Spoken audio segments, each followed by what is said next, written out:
तो हेलो दोस्तों, आप सभी कैसे हैं। आशा करते हैं कि आप सभी अच्छे होंगे।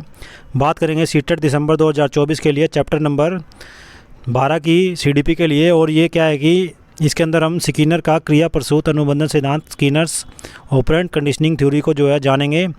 और इसके अंदर हमने हर पॉइंट्स को जो है कवर किया है जो एग्ज़ाम के वे से मोस्ट इम्पोर्टेंट है, क्योंकि इसके अंदर से ही जो है पहले भी काफ़ी ज़्यादा क्वेश्चन जो है आ चुके हैं। और चाहे आपका सीटेट एग्ज़ाम हो, एस्टेट एग्ज़ाम हो या फिर अदर टीचिंग एग्ज़ाम हो, तो उसके अंदर जो है इसके अंदर से जो है क्वेश्चन आपके बहुत बार जो है पूछे जाते हैं। तो स्किनर का जो है क्रिया प्रसूत अनुबंधन का सिद्धांत जो है हम पढ़ेंगे इसके अंदर। और इससे पहले के जो चैप्टर्स हैं उनको भी आप जो है हमारे चैनल पर प्लेलिस्ट से जाकर देख सकते हैं।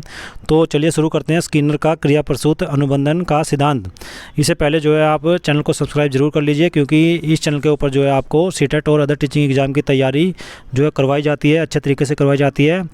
और हर एक जो टॉपिक आपका, चाहे वो आपका साइकोलॉजी हो या फिर आपका मैथ्स हो या साइंस या फिर अदर जो कोई भी आपका सब्जेक्ट हो, तो उसकी जो तैयारी है वो यहाँ पे करवाई जाएगी। तो इसके लिए आप चैनल को सब्सक्राइब जरूर करें। शुरू करते हैं स्किनर का क्रिया प्रसूत अनुबंधन का सिद्धांत, स्किनर्स ऑपरेंट कंडीशनिंग थ्योरी। तो इसके अंदर क्या है कि इस सिद्धांत को जब हम देखते हैं तो इस सिद्धांत का जो प्रतिपादन है वो अमेरिकी विचारक रहे हैं जिनका नाम था प्रोफेसर BF स्किनर, पूरा नाम। और उसमें क्या है कि 1938 में क्या है कि उन्होंने इस सिद्धांत को जो है प्रतिपादित किया। स्किनर का जो क्रिया प्रसूत अनुबंधन जो अनुकूलन का जो आधार है वो पुनर्बलन उसको मानते हैं कि उसका जो पुनर्बलन को जो है उसका आधार मानते हैं, अपने जो थ्योरीज का जो आधार है उसको पुनर्बलन मानते हैं। और इस सिद्धांत के मूल में थॉर्नडाइक द्वारा प्रतिपादित उद्दीपन अनुक्रिया सिद्धांत है, जिसका जो मूल जो आधार है वो आपका उद्दीपन अनुक्रिया सिद्धांत है थॉर्नडाइक का।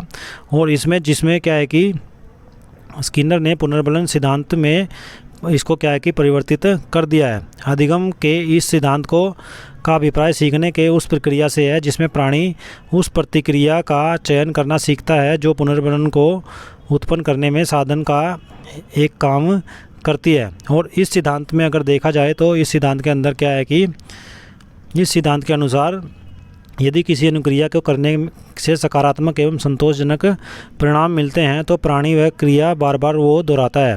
असफलता या नकारात्मक परिणाम मिलने पर प्राणी क्रिया को पुनः दोहराने से बचता है और बंद कर देता है, जिससे उद्दीपन अनुक्रिया का संबंध कमज़ोर हो जाता है। तो इसके अंदर क्या है कि ऑपरेंट थ्योरी जो है स्किनर की वो क्या कहती है, तो इसमें स्किनर ने इस सिद्धांत की खोज के लिए किस पे, कबूतर और सफ़ेद चूहों पर क्या है कि प्रयोग किया है। और स्किनर ने व्यवस्थित एवं वस्तुनिष्ठ अध्ययन के लिए एक समस्यावादी ध्वनि विहीन लीवर वाला बॉक्स पिंजरा बनाया, जिसे स्किनर बॉक्स के नाम से भी जाना जाता है। ये क्वेश्चन भी बहुत बार पूछा जाता है। और इसके लीवर को दबाने से भोजन का एक टुकड़ा जो है नीचे गिरता है, जैसे कि इसमें चित्र में आप देख सकते हैं। तो इसके अंदर क्या है कि किस तरीके से प्रयोग जो है स्किनर ने किया है उसको जान लेते हैं। तो स्किनर ने एक भूखे चूहे को इस बॉक्स के अंदर क्या है कि बंद कर दिया और भूख की तड़प से चूहा इधर उधर उछलता है। इस दौरान एक बार उछलने से चूहे के पंजे से लीवर दब जाता है और कुछ टुकड़े जो है गिरते हैं। ऐसे ही कई बार उछल कूद करने एवं लीवर के दबने से चूहे को भोजन की प्राप्ति हो जाती है। इस प्रकार बार बार भोजन मिलने से चूहा जो है लीवर को दबाकर भोजन प्राप्त करने की कला को सीख जाता है। इसमें जो है अनुबंधन का संबंध जो है सीखने वाले के केंद्रीय तंत्रिका तंत्र से होता है। और भोजन जो है चूहे के लिए पुनर्बलन यानी कि रीइंफोर्समेंट एवं भूख उसके लिए क्या है कि प्रणोदित ड्राइव का जो है कार्य करती है। तो इस तरीके से क्या है कि चूहे के ऊपर स्किनर जो है प्रयोग किया है। इसके बाद इसके अंदर क्या क्या चीज़ें जो है, इससे क्या निष्कर्ष जो निकलता है थ्योरी के अंदर, जो सिद्धांत जो दिया गया है उसके निष्कर्ष क्या रहते हैं। तो जो प्रयोग स्किनर ने किया है, तो स्किनर के थ्योरी के जो है सिद्धांत के जो है वो निष्कर्ष क्या रहते हैं। तो इसमें पहली बार भोजन की प्राप्ति त्रुटि एवं प्रयास का सिद्धांत का फल होती है। उसके बाद भोजन की प्राप्ति ने चूहे के लिए प्रेरणा का कार्य किया। लीवर दबाने से भोजन की प्राप्ति से अनुक्रिया एवं पुनर्बलन में अनुकूलन स्थापित हो जाता है। बार बार लीवर दबाने से यह क्रिया चूहे के लिए सरल हो जाती है, आसान हो जाती है।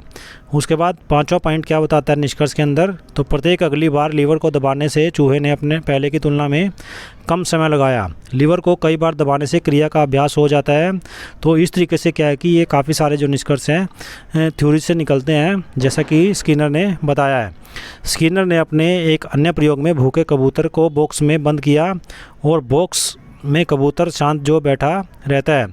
कुछ समय बाद बॉक्स में प्रकाश जो है किया गया और प्रकाश करने से प्रकाश के होते ही जो है कबूतर ने क्या है कि चोंच मारना प्रारंभ कर दिया और जिससे क्या है कि उसे भोजन की प्राप्ति हो गई। तो ये अन्य प्रयोग जो है स्किनर के द्वारा किया गया। उसने क्या किया, स्किनर ने भूखे कबूतर को क्या है कि बॉक्स में बंद किया। बॉक्स में कबूतर शांत बैठा रहता है। कुछ समय के बाद बॉक्स में प्रकाश डाला गया और प्रकाश के होते ही कबूतर ने चोंच मारना प्रारंभ कर दिया, जिससे उसे भोजन की प्राप्ति हो गई। तो इस प्रयोग से क्या है कि क्या देखने को मिलता है, क्या निष्कर्ष निकलता है, तो बार बार जो है इस प्रयोग को जब दोहराया गया तो क्रिया के दौरान क्या है कि कबूतर सिर घुमाकर चोंच मारना सीख जाता है। और इस प्रक्रिया में भी क्या है कि क्रिया प्रसूत अनुबंधन ऑपरेंट थ्योरी जो है कार्य करती है। तो इसमें जैसा कि इसमें चित्र में आप इसको समझ सकते हैं, ये यहाँ पे जो है ये की दबा दी गई और इस तरीके से फूड हॉपर जो है यहाँ पे दिखाया गया है। यहाँ पे जो आपके चोंच मारना जो है जब कबूतर जो है प्रारंभ करता है तो उसको खाना मिल जाता है। इसमें क्या बताया गया है आगे, स्किनर ने जो है बताया है कि प्रत्येक प्राणी में अनुक्रिया रिस्पोंडेंट और क्रिया प्रसूत ऑपरेंट में दो प्रकार का व्यवहार पाया जाता है। कौन सा जो है व्यवहार पाया जाता है, अनुक्रिया का संबंध उद्दीपकों से होता है और क्रिया प्रसूत का अभिप्राय उस व्यवहार से है जो प्राणी क्या है कि अधिगम प्राप्त करते समय करता है। उसके बाद अनुक्रिया भी दो प्रकार की होती हैं। तो कौन सी होती है अनुक्रियाएं, प्रकाश में आने वाली अनुक्रिया उसको क्या बोलते हैं, एलिसिटेड रिस्पॉन्स बोलते हैं। तो ये अनुक्रियाएं ज्ञात उत्प्रेरकों से उत्पन्न होती है। उत्सर्जन अनुक्रिया एमिटेड रिस्पॉन्स, तो इस अनुक्रिया का संबंध अज्ञात प्रेरकों से होता है और इन उत्सर्जन अनुक्रियाओं को क्या है कि क्रिया प्रसूत बोला जाता है, ऑपरेंट बोला जाता है। उसके बाद स्किनर ने इस सिद्धांत को क्रिया प्रसूत या साधक यानी कि इंस्ट्रूमेंटल अनुबंधन कहा है। और स्किनर के अनुसार क्या रहता है भाई, तो इसमें स्किनर के अनुसार क्रिया प्रसूत अनुकूलन एक प्रकार की अधिगम प्रक्रिया है जिसके द्वारा सीखने को अधिक संभाव्य, प्रोबेबल और निरंतर फ्रीक्वेंट बनाया जाता है। इसमें आगे उन्होंने क्या बताया है, तो उन्होंने बताया है कि अभिप्रेरणा से उत्पन्न क्रियाशीलता के फलस्वरूप ही व्यक्ति सीखता है और इस सिद्धांत के अनुसार किसी प्रतिक्रिया के परिणाम क्या है कि परिचालित मैनिपुलेट करके इसके घटित होने की संभावना परिवर्तन लाया जा सकता है, ऐसा उनका मानना था। उसके बाद जो सक्रिय अनुबंधन सिद्धांत है उसकी कुछ विशेषताएं हैं, उनको जान लेते हैं क्योंकि हर एक पॉइंट आपके लिए इम्पोर्टेंट है। हर एक पॉइंट से कोई ना कोई क्वेश्चन जो आपका बनता है, तो इसको आप ध्यान से समझें। करैक्टरिस्टिक्स की अगर बात करें तो characteristics of operant conditioning theory क्या रहती है, स्किनर के क्रिया प्रसूत अनुकूलन सिद्धांत में निम्नलिखित विशेषताएं पाई जाती हैं। पहली, यह सिद्धांत क्रिया के परिणाम पर महत्व देता है।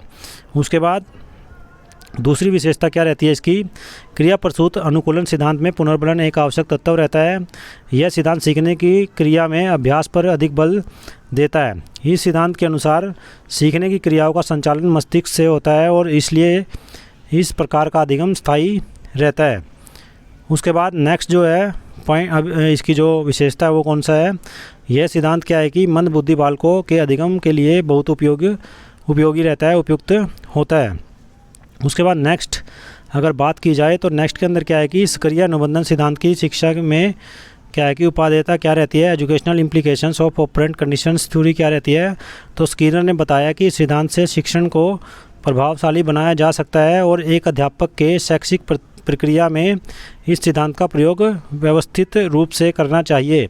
क्रिया प्रसूत सिद्धांत के शिक्षा में महत्व को निम्न बिंदुओं के द्वारा क्या है कि समझा जा सकता है। तो शैक्षिक निहितार्थ इस सिद्धांत के रहते हैं कौन से, उसको जान लेते हैं। सबसे पहला क्या है कि इस सिद्धांत की अगर बात की जाए तो इस सिद्धांत का प्रयोग अध्यापक सीखे जाने वाले व्यवहार को वांछित रूप प्रदान करने में करता है और इस सिद्धांत का प्रयोग जटिल कार्य सीखने में भी किया जा सकता है। इस सिद्धांत के अनुसार क्या रहता है, इस सिद्धांत के द्वारा छात्रों को समयानुसार प्रशंसा पुरस्कार आदि के रूप में पुनर्बलन दिया जाए तो उनके व्यवहार में अपेक्षित परिवर्तन होता है। यह सिद्धांत मानसिक रूप से बहुत उपयोगी होता है और इस सिद्धांत के माध्यम से चिंता, भय आदि का निदानात्मक शिक्षण संभव होता है।